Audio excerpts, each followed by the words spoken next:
ಹೂವಿನ ಬಾಣದಂತೆ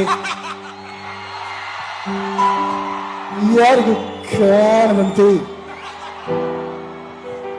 ಹಾಡಿನ ಸಾಲಿನಲ್ಲಿ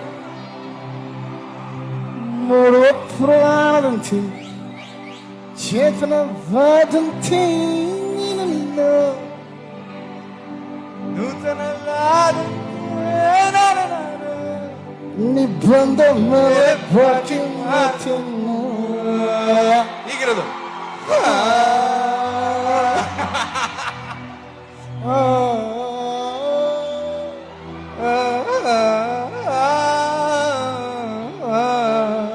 ಹೂವಿನ ಬಾಣದಂತೆ.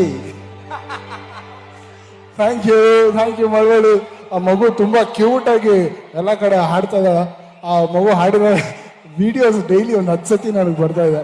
ಎಲ್ಲ ಇದ್ರು ದೇವರೊಳಗೆ ಆಶೀರ್ವಾದ ಮಾಡಲಿ. ತುಂಬಾ ಕ್ಯೂಟ್ ಆಗಿ ತುಂಬಾ ಇನ್ನೋಸೆಂಟ್ ಆಗಿದೆ. ಯಾಕಂದ್ರೆ ಹಾಗೆ ಇನ್ನೋಸೆಂಟ್ ಆಗಿರು. ಒಳ್ಳೇದಾಗಲಿ.